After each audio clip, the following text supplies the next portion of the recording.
வணக்கம் நண்பர்களே. இந்த வீடியோவுக்கு போறதுக்கு முன்னாடி சூப்பர் ஸ்டார் ரஜினிகாந்த் அவர்கள் அண்மையில் கொடுத்த ஒரு வீடியோ பேட்டி, அது பேட்டின்னு எடுத்துக்குவானா ஒரு பதிவு, அந்த பதிவை வந்து கேட்டுருங்க. அரசனை ஏறுவதற்கு அவசரப்படாம கட்சியில் வந்து ஒரு தொண்டனா, இளைஞர் அணி தலைவனா, ஒரு எம்எல்ஏவா, ஒரு மேயரா, டெப்யூட்டி சிஎம்மா பணியாற்றி அதுக்கப்புறம் மக்களுடைய பேராதரவுடன் அரசனை ஏறியவர். மாற்றம் தொடுத்து மல்லிகைக்கும் மனம் உண்டு அப்படி. ஸோ அவருடைய சித்தாந்தத்துக்கு எதிராக இருக்கிறவங்க, அவருடைய விமர்சிக்கிறவங்களை கூட அவர் மதிக்கிறாங்க. அதுக்கு உதாரணம், அதுக்கு சமீபத்தில் வந்து ராஜா பிஜேபி, அவர் ஸ்டாலின் சார் வந்து எப்படியெல்லாம் விமர்சிச்சிருக்காருன்னு சொல்லி எல்லாருக்குமே தெரியும். அப்படி இருந்து கூட அவர் உடம்பு சரியில்லாமல் ஹாஸ்பிட்டல் இருக்கும்போது அவர் போய் நடந்து விசாரித்தார். இதெல்லாம் வந்து ஒரு தலைவனுக்கான ஒரு பண்பு, ஒரு கண்ணியமான ஒரு குணங்கள் அது அவர்கிட்ட இருக்கு. நட்புக்கு எப்பவுமே மரியாதை கொடுப்பவர், நண்பர்களை மிகவும் மதிக்கிறவர். எனக்கு அவர்கிட்ட ரொம்ப பிடிச்சது ஒரு டிசிப்ளின், அதுக்கு மேலே வந்து ஒரு ஆட்டிடியூட் எனக்கு ரொம்ப பிடிச்சது. டிசிப்ளினை விட ஆட்டிடியூட் ரொம்ப முக்கியம். அது பொது வாழ்க்கையில் இருக்கும்போது அது ரொம்ப பிடிச்சது. ஒரு வசீகரமான ஒரு புன்னகை, அதுக்கு புன்னகைக்கு ஒரு சொந்தக்காரர். முதல்வரோட பிறந்த நாளுக்காக சூப்பர் ஸ்டார் ரஜினிகாந்த் அவர்கள் திமுக ஐடி விங்குக்கு கொடுத்த வீடியோ தான் இப்போ நீங்கள் பார்த்தது. இப்போ இந்த வீடியோ வெளியான உடனே ரஜினி ரசிகர்களே ஒரு சிலர், அது எல்லா ரசிகர்களுக்குமே வந்து தற்குறிகள் கொஞ்சம் பேர் இருப்பாங்க. அது ஒரு கட்சியில் மட்டும்தான் இருக்கணும் அப்படின்னு இல்லை, ஒரு நடிகருக்கு மட்டும்தான் அப்படி இருக்கணும்னு இல்லை. எல்லா நடிகர்களின் ரசிகர்களுக்கு மத்தியிலையும் அப்படிப்பட்ட தற்குறிகள் சிலர் இருக்காங்க. அவங்க வந்து தங்கள் அதிருப்தியை தெரிவிச்சிருந்தாங்க. எதுக்கு ரஜினி வந்து இந்த மாதிரிலாம் பண்ணுறாரு, இது தேவையில்லாத புகழாரம், அது இப்படி வீடியோ பதிவெல்லாம் கொடுக்க வேண்டிய அவசியம் இல்லை, ஸ்டாலினுக்கு அதெல்லாம் செய்ய தேவையில்லை அப்படின்ற மாதிரிலாம் வந்து சொல்லியிருந்தாங்க. ஏன்னா இவங்களை கேட்டு தான் எல்லாம் பண்ணணும். ரஜினி படம் நடிகன்னா இவங்களை கேட்டு தான் பண்ணணும், யார் ஹீரோயினை போடணும் இவங்களை கேட்டு தான் போடணும், யார் டைரக்ஷனில் நடிக்கணும், எந்த பேனரில் நடிக்கணும், இதெல்லாம் வந்து இவங்களை கேட்டு தான் வந்து அவர் டிசைட் பண்ணணும். அவ்வளோ ஏன் தன்னுடைய சொந்த பொண்ணு ஒரு படம் எடுக்குது, அந்த படத்துக்கு ப்ரொமோஷன் வேலை செஞ்சா கூட வந்து அதை குத்தம், பொண்ணுங்க அவங்க பொண்ணுங்க ஏன் ரஜினி விஷயத்தில் தலையிடுறாங்க, எங்கேயாவது இப்படி கேட்டு பார்த்துருக்கீங்களா? இப்படி அபத்தமான சிலர் இருக்கத்தான் செய்கிறாங்க. அவங்கெல்லாம் வந்து அதிருப்தி தெரிவிச்சிருந்தாங்க. ஆனால் நம்ம எது நல்லதோ அதை நம்ம சொல்கிறோம், அவ்வளோதான். இந்த நேரத்தில் இந்த தமிழ்நாட்டுக்கு எது நல்லது, யார் தேவை, யாருக்கு சப்போர்ட் பண்ணணும், இதைத்தான் நம்ம சொல்கிறோம். ரஜினி வந்து அதைத்தான் இந்த நேரத்தில் செய்கிறார். முதல்வருக்கு அவர் ஒரு அந்த வாழ்த்து தெரிவிச்சிருக்காரு. அந்த வாழ்த்து தெரிவித்த விதம் பார்த்தீங்கன்னா அவ்வளவு மெச்சூர்டாக இருக்கும். முதல்வருடைய குணம் எப்படிப்பட்டது, முதல்வர் என்னவா இப்போ இருக்காரு, எப்படி மாறி இருக்காரு, அவருடைய அந்த பக்குவம் எப்படிப்பட்டது அப்படிங்கிறதெல்லாம் ரஜினி தன்னுடைய பேச்சில் பதிவு பண்ணிப்பார். மாற்றான் தோட்டத்து மல்லிகைக்கும் மனம் உண்டுங்கிற பேரறிஞர் அண்ணாவுடைய அந்த கருத்துக்கு முழு வடிவம் கொடுத்துருக்காரு நம்ம முதல்வர் அப்படின்னு சொல்லிட்டு ரஜினி சார் அதில் பதிவு பண்ணியிருப்பார். அதுக்கு உதாரணமாக வந்து ராஜா அவர்களை இருமுறை போய் பார்த்தது. ஏன் ரஜினி சார் அதை இங்கே சொல்கிறாருன்னா, இந்த கட்சியை சேர்ந்த அந்த பாஜகன்ற அந்த கட்சி இருக்க, அந்த கட்சியை சேர்ந்த தலைவர்கள் பல முறை இங்கே சென்னைக்கு வராங்க. டெல்லியிலிருந்து பல தலைவர்கள் இங்கே வராங்க போகிறாங்க, கூட்டணி பேசுகிறாங்க, கூட்டணி கட்சிக்காரங்களை மிரட்டுறாங்க, என்ன எதுக்கோ வந்து போயிட்டு இருக்காங்க. ஆனால் அவங்க கட்சியில் மூத்த தலைவராக தேசிய செயலாளர் அப்படிங்கிற அந்தஸ்தில் இருந்த நபர் தான் இந்த ராஜா, ஹைகோர்ட் ராஜா. அந்த ராஜா இப்போ உடல்நிலை சரியில்லாமல் இருக்காரு, பக்கவாதம், மோசமான ஒரு உடல்நிலை. ஆனால் ஒருத்தர் கூட வந்து எட்டி பார்க்கல. இங்கே இருக்கிறவங்க சும்மா பேருக்கு போனாங்க வந்தாங்க. ஆனால் அமித்ஷாவோ மோடியோ அல்லது பியூஷ் கோயலோ யாருமே வந்து எட்டி பார்க்கல. ஆனால் இந்த தமிழ்நாட்டின் முதல்வர் சித்தாந்த எதிரி மட்டுமல்ல, இந்த ராஜாவால் மிக மோசமாக விமர்சிக்கப்பட்டவர் யாருன்னா மு.க. ஸ்டாலின் அவர்கள் தான். அந்த அளவுக்கெல்லாம் யாருமே விமர்சனம் பண்ணதில்லை.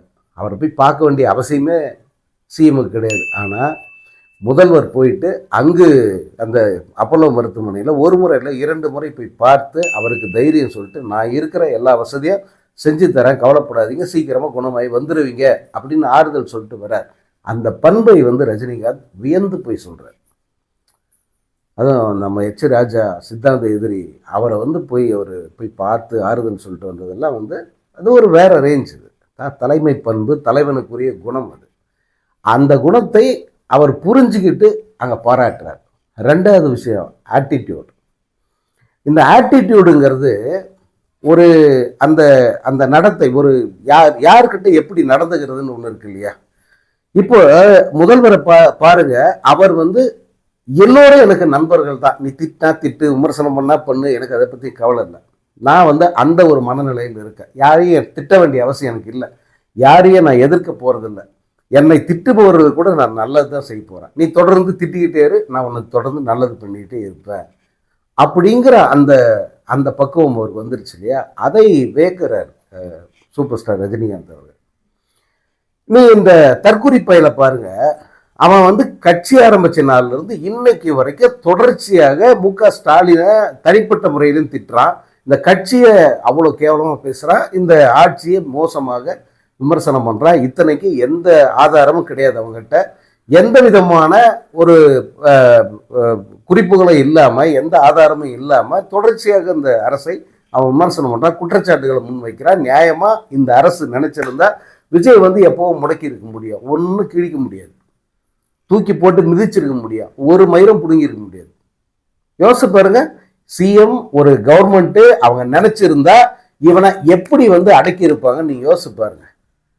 வெளியவே வந்திருக்க முடியாது, வீட்டை விட்டு அவ்வளவு செஞ்சிருக்க முடியும். ஆனால் இந்த அரசு, இந்த முதல்வர் எதுவுமே பண்ணல. வசமா சிக்கனது கரூர்ல, வசமா சிக்கனாம தூக்கி போட்டு மிதிச்சிருக்கலாம், உள்ள வச்சிருக்கலாம், இப்போ வரைக்கும் விடாம வந்து உள்ளேயே அடைச்சிருக்க முடியும். ஆனா எதையும் செய்யல, ஒரு எஃப்ஐஆர் பதிவு பண்ணல, குறைந்தபட்ச விசாரணைக்கு கூட பனையூருக்கு நம்ம தமிழ்நாடு போலீஸ் போகல. இவங்க சிபிஐ இவங்களா கேட்டு இவங்களா ஆப்ப சொருகிக்கிட்டாங்க. சரி, உங்க விருப்பம், அது எனக்கு என்னடா போச்சுன்னு அமைதியா வேடிக்கை தான் பார்த்துட்டு இருக்காரு. இது ஆக்சுவலா ஒருதலை பட்சமான நடவடிக்கை, முதல்வருடைய ஒருதலை பட்சம் தான் சொல்லுவாங்க. அதை வந்து ரஜினி சார் வியந்து பாராட்டுற அளவுக்கு இது மிகப்பெரிய பக்குவம் நான் சொல்ல மாட்டேன். இது கையில இவ்வளவு பெரிய ஒரு வாய்ப்பு கிடைச்சா, இவ்வளவு பெரிய குற்றம் செய்ததற்கான ஆதாரங்கள் இருந்தும் கூட இப்படிப்பட்ட ஒரு குற்றவாளியை வெளியே நடமாட விட்டது மிகப்பெரிய தப்புன்னு தான் சொல்லுவேன். ஸோ பெருந்தன்மையா அந்த இடத்துல எந்த கட்சி தலைவரும் தன்னுடைய தொண்டன் சாகணும்னு நினைக்க மாட்டான். அதனால் நான் இதை அரசியலாக்க விரும்புகிறேன்னு சொல்லிட்டு போயிட்டாரு முதல்வர். ஆனால் விடாம நீ என் மேலே பழிய போடுற அப்படின்னு சொல்லிட்டு முதல்வரை தொடர்ந்து தாக்கி பேசுகிறான்.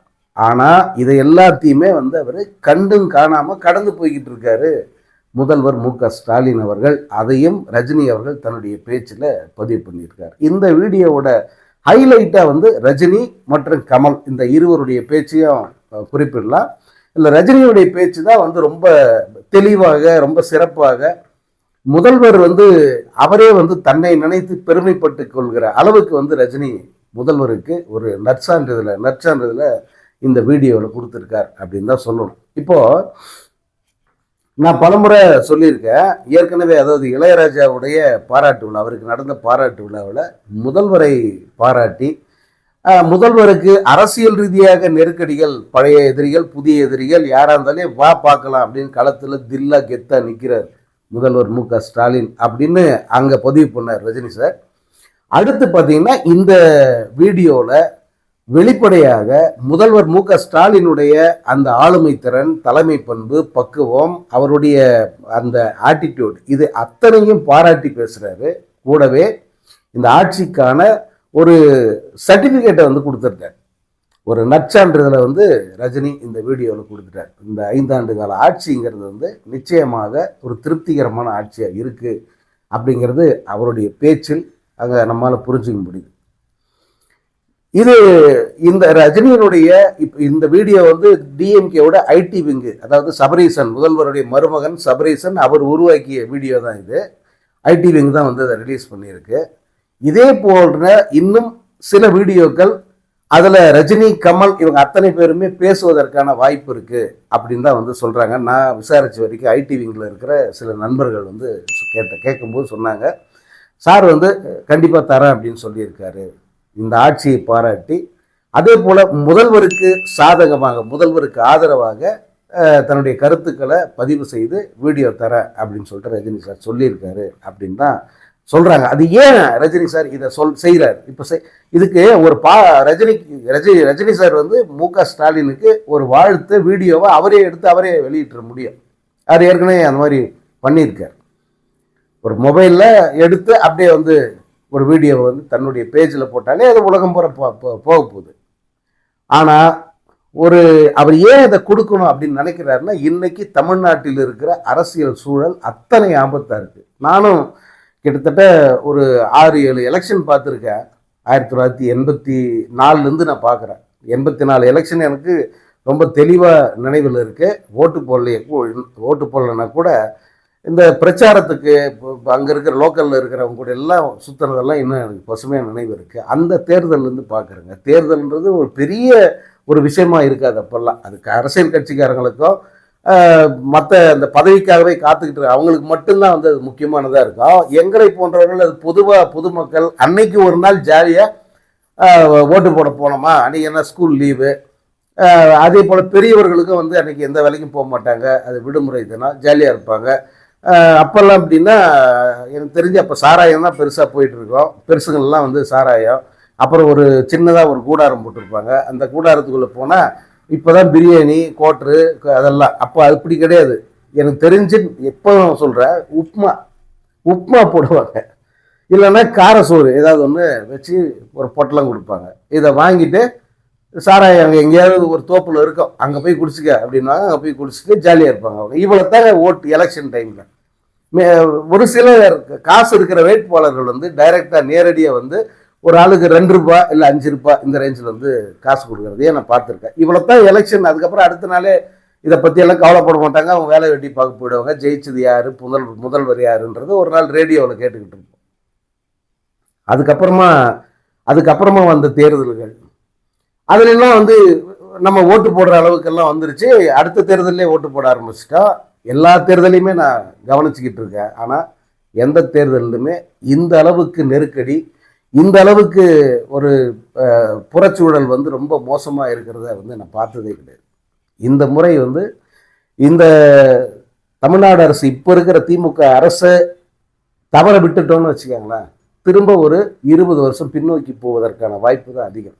நான் இதை வந்து கட்சிக்காக திமுகவுக்காக பறிஞ்சு பேசுகிறேன் அல்லது ஸ்டாலினுக்காக நீங்கள் அப்படி எடுத்துக்கிட்டால் எனக்கு அதை பற்றிலாம் ஒன்றும் கிடையாது. இருக்கிற உண்மையை சொல்கிறேன். ஒரு பத்திரிகைக்காரனை இத்தனை தேர்தலை கவனித்தவனா நான் சொல்கிறேன், இந்த தேர்தலில் இந்த முறை இந்த ஆட்சியை தவற விட்டுட்டா தமிழ்நாடு இன்னும் 20 ஒரு 1/4 நூற்றாண்டு காலம் பின்னோக்கி தள்ளப்படும் அப்படிங்கிறது வந்து எல் முனை அளவுக்கு கூட சந்தேகம் இல்லைங்கிறது ஞாபகத்தை வச்சுக்கோங்க. அதை ரஜினி அவர்கள் புரிஞ்சு வச்சிருக்காரு. எப்படிப்பட்ட ஆபத்தான சக்திகள் நம்மை சுற்றி இருக்கு பாருங்க. ஒரு பக்கம் இந்த அதிமுக கூட்டணி, பாஜக தலைமையிலான அதிமுக கூட்டணி மாறி போச்சு. ஸோ பாஜக அப்படிங்கிற அந்த ஆக்டோபஸ் கரங்களில் சிக்கி கொண்டிருக்கிற அதிமுக மற்றும் அந்த கட்சிகள். இன்னொரு பக்கம் பார்த்தா மிகப்பெரிய பாசிச சக்தியான இந்த விஜய், மிக கொடூரமான ஒரு நபர், ஒரு சைக்கோ, ஒரு சொந்த மனைவிக்கே நடக்கிற அந்த கொடூரத்தை கூட தட்டி கேட்க துப்புள்ளாத ஒரு மனிதன், அல்லது அதை என்கரேஜ் பண்ணுற ஒரு மனிதன், பேராசைக்காரன். மக்கள் இறந்தாலோ அல்லது மக்கள் எந்த அவதிப்பட்டாலும் அதை பற்றி கவலைப்படாத ஒரு மனிதன். வெறுமனே ஸ்கிரிப்ட் மட்டும்தான் நான் படிப்பேன், மற்றபடி சொந்தமாக எதையும் யோசிக்க மாட்டேன், யோசிச்சு எதையும் பேச மாட்டேன், எதற்காகவும் நான் வந்து என்னுடைய இந்த குணத்தை நான் மாற்றிக்க மாட்டேன். அட்லீஸ்ட் ஒரு நடிப்புக்காக கூட வந்து ஒரு மனிதநேயம் பற்றி பேசாத ஒரு மகா மோசமான ஒரு நபர் இந்த பதவிக்கு வர துடிச்சுக்கிட்டு இருக்கான். அந்த ஆபத்து ஒரு பக்கம். ஸோ இப்படிப்பட்ட ஒரு சூழலில் தமிழ்நாடு வளர்ச்சி பாதையாக போய்கிட்டு இருக்கு. எல்லா இண்டிகேட்டர்ஸும் தமிழ்நாடு இதுதான் வந்து ஃபோர் ரன்னர் அப்படின்னு சொல்கிறாங்க. நீங்கள் இதையெல்லாம் தமிழ்நாடு சொல்ல, மத்தியில் இருக்கிற பாஜக அரசாங்கம், அதன் அதிகாரிகள் தான் அந்த புள்ளி விவரங்களை வெளியிடுறாங்க. இந்த 5 ஆண்டு காலத்தில் இந்த அரசு அசுர பாய்ச்சல் காட்டியிருக்கு, அசுர வேகத்தில் போயிட்டு இருக்கு. அப்படிப்பட்ட ஒரு நிலையிலிருந்து மீண்டும் அந்த 2 காலையும் பிடிச்சி இழுக்கிற மாதிரியான ஒரு சூழல் வந்துடக்கூடாது அப்படிங்கிற அந்த உணர்வு இருக்கிறதுனால தான் ரஜினி அவர்கள் இந்த ஆட்சிக்கு ஆதரவாக குரல் கொடுக்குறாரு, இந்த முதல்வருக்கு சாதகமாக குரல் கொடுக்குறாரு. ஒரு பிறந்தநாள் வாழ்த்துங்கிறத ஒரு ட்விட்டில் சொல்லிட்டு போயிடலாம், அல்லது முதல்வருக்கு மனமார்ந்த பிறந்தநாள் வாழ்த்துக்கள்னு சொல்லிட்டு போயிடலாம். ஆனால் அப்படி கடந்து போக விரும்பாத ரஜினி இவ்வளோ விரிவாக வந்து ஒரு பேட்டி தர்றார். அடுத்து மீண்டும் வந்து இந்த ஆட்சிக்காக அவர் குரல் கொடுப்பார் அப்படிங்கிறது தான் வந்து திமுக சொல்கிற, திமுகவில் இருக்கிற நண்பர்கள் சொல்கிற விஷயம். அது உண்மையிலேயே நல்லது, தேவையானது. கண்டிப்பாக ரஜினி அவர்கள் செய்யணும். நான் இங்கே இந்த ரஜினி ரசிகர்களுக்கு அத்தனை பேருக்குமே அவர் மிகப்பெரிய வருத்தம் வந்து இவர் அரசியலுக்கு வரல, அவரை வரவிடாமல் பண்ணது திமுக தான். அவரை வந்து அரசியலுக்கு வரும்போது வந்து அவர் கடுமையாக எதிர்த்தாங்க, இப்போ மட்டும் வந்து அவருடைய ஆதரவு தேவைப்படுதா, இப்படி எல்லாருமே வந்து பேசலாம். நான் வரல, வேண்டாம் எனக்கு அரசியல், இனி அரசியல் பேச மாட்டேன் அப்படின்னு சொல்லி ஒதுக்கி போனது யாரு? ரஜினி அவர்கள் தான். இப்போ இவங்கெல்லாம் இவங்க சொல்கிறபடி இவங்க அத்தனை பேர் ரஜினியை தடுத்தாங்கன்னே வச்சுக்கோங்களேன். ஆனால் ரஜினிக்குன்னு சொந்தமாக ஒரு முடிவு இருக்குல்ல. அவர் ஆரம்பத்துலேருந்தே என்னன்னா வந்தால் நிச்சயமாக ஜெயிக்கணும், ஷூர் ஷார்ட்டாக வின் பண்ணணும். இந்த டைலமா அல்லது ஆட்சியை யாருக்கும் ஆட்சி கிடைக்க விடாமல் பண்ணுறது, அந்த மாதிரி அந்த ஸ்பாய்லர் வேலை மட்டும் வேண்டாம் அப்படிங்கிறது தான் வந்து ரஜினி எடுத்த அதிரடி முடிவு. அதனால அந்த முடிவுப்படி தான் வந்து அவர் செயல்பட்டு இருக்கார் அப்படின்னு எடுத்துக்கிட்டு நம்ம இப்போ அதை கடந்து வந்துடணும். இப்போ அவருடைய மனநிலை என்னவா இருக்கு, அவர் யாருக்கு சாதகமா வந்து அவருடைய மனநிலை இருக்கு, அதை மட்டும் நம்ம பார்க்கணும். அப்படி பார்க்கும்போது இந்த ஆட்சிக்கும் இந்த திமுக அரசுக்கும் குறிப்பா மு.க. ஸ்டாலின் அவர்களுக்கும் சாதகமாக ஆதரவாக அவரது மனம் செயல்படுகிறது அப்படிங்கிறத வந்து புரிஞ்சிக்க முடியுது. இதை தேர்தல் நெருங்க நெருங்க இன்னும் சில வழிகளில் ரஜினி அவர்கள் வெளிப்படுத்துவார் அப்படின்னு தான் சொல்றாங்க அந்த ஆதரவை. ஸோ அந்த நாள் சீக்கிரமா வரும்.